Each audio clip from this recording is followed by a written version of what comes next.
Hey everybody, this is Minion Soldier, and this is the Piracy Show. Now, today's show is going to be something a little bit different in that we're going to be talking not so much about what we like or don't like in Star Citizen, what we think is good, what we think is bad, but we're going to talk about reasons to not play Star Citizen. And a lot of this was kind of brought about by the fact that recently I had seen a video. Someone had kind of sent me a link to this video of a content creator who had decided to, I guess for the time being, throw in the towel with Star Citizen. And I'm kind of on the fence about pointing fingers, naming names, or anything like that, because I'm not, whatever. The person's reasons are the person's reasons. But among them in the video, if you follow a lot of Star Citizen content, you probably have already guessed who I'm talking about. But he was talking about spending hours and hours a day playing Star Citizen, which is something that obviously I don't do. And the reason why I don't do this is because I want to like Star Citizen, so I don't play it at this stage in its development. I like to go out. I like to get beautiful footage for the backgrounds of my videos. I like to play and test some of the systems as they come into the game, give my honest critique and feedback of the inventory system, law systems, things like that, new missions. I like to check them out, see what I like, what I don't like, what's going in the good direction, what could have possible, bad knock-on effects in the future. And then I promptly turn Star Citizen off and go play something else.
Now, Star Citizen is like it's not a game.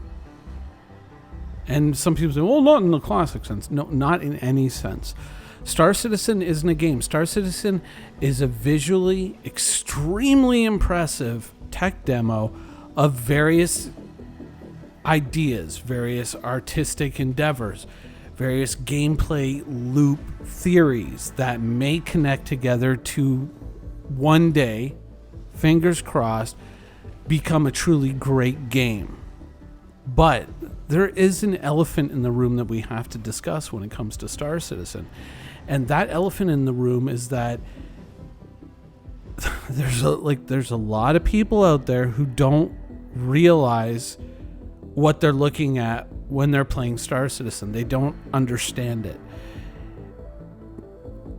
Right now, all these features, all these ideas, all these promises that CIG has made, these are all like patients that have come into a hospital after like a bus crash or a plane crash or something like that. And there's a lot of promises out there. There's a lot of potential out there. But the truth of it is, the real truth is that not all of them are going to make it. Not all of these ideas are going to make it to a finished product. And when people say, oh, they're going to fix dogfighting, they're going to slow it down. Well, we've had slow dogfighting before, and it wasn't really all that much better. And we've talked about this at length, and this kind of At one point, if the main engine is too powerful, then you just end up jousting. If the directional thrusters are too powerful, then you just end up circle strafing. And it's helicopters in space and who has the more nimble helicopter. We've also talked about how these things are changing and where they're going to go in the future. But the truth of it is that, I've also said that, there is going to be a great culling at some point in the future. There is going to be the culling of Star Citizen. Bit of a reference there.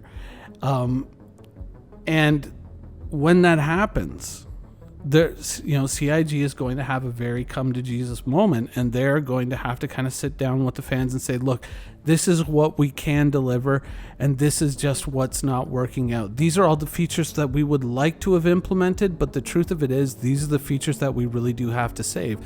And when we talk about things in these videos and we have these sort of conversations in a way, because my videos are never scripted.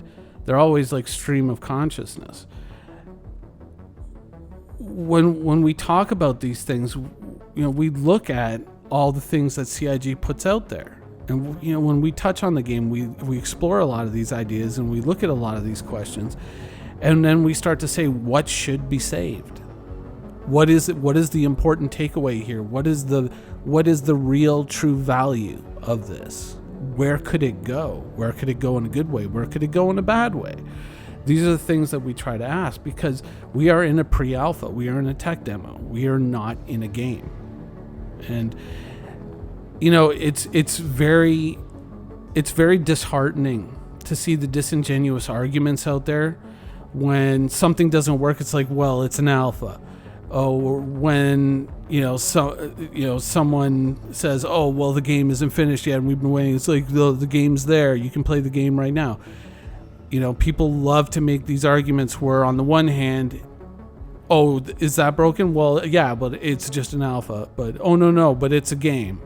And they kind of flip it, whatever excuse they need to use, and it's all very kind of shitty and shady.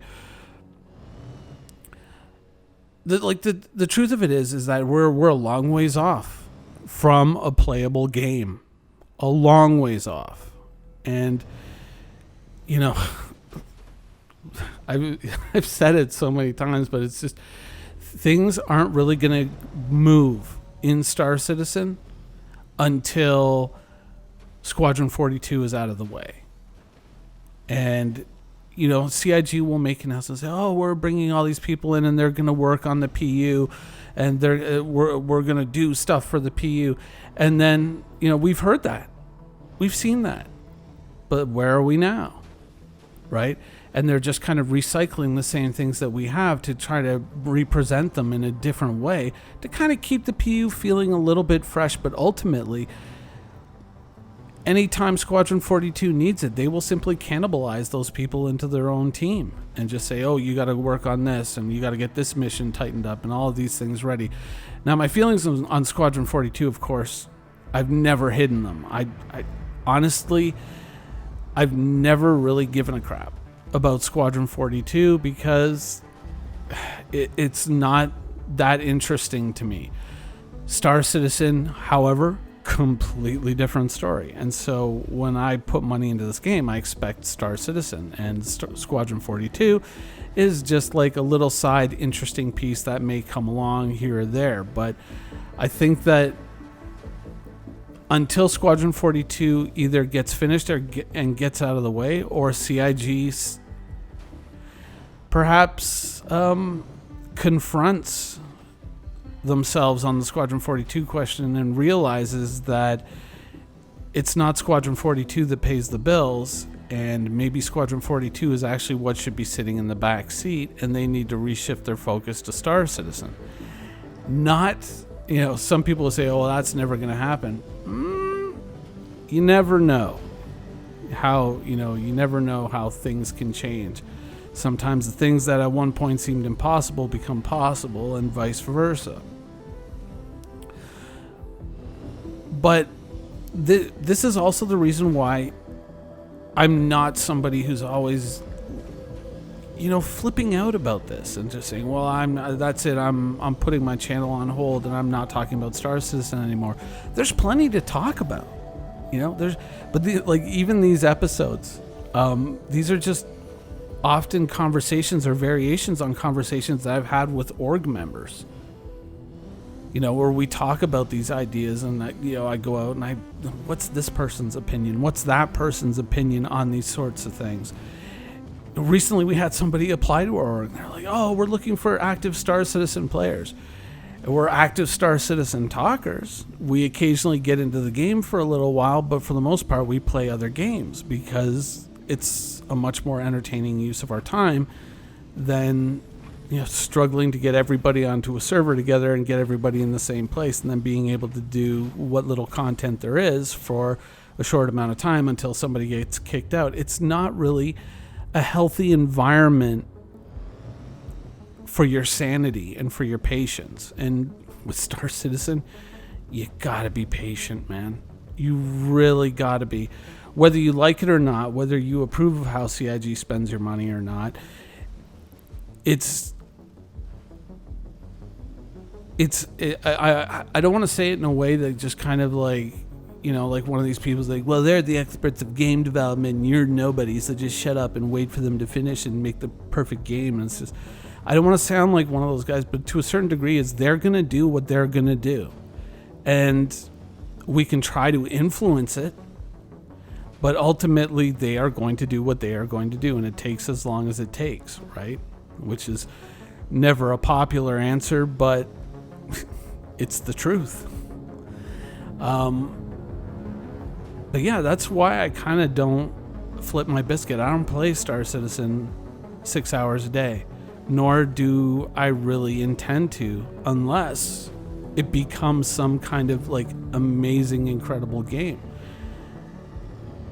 But I also feel, that's a good thing because that's what allows me to keep engaging with Star Citizen in hopefully what is a somewhat reasonable way, rather than being overly positive and no, this game is perfect and everybody who hates it is just a hater and I don't like them and blah blah blah, blah or just somebody who's like, it's a scam, Chris Roberts is a thief and I hate it, everybody die in a fire, off to the refund Discord, no. It's just, this is the world that one day we want to live in. It's just until the creators actually decide to really kind of put their backs into it, it's moving along at a snail's pace. And I am not just going to sit there and tap my foot waiting for it to happen. I've got better things to do. That's also kind of what keeps me on the level.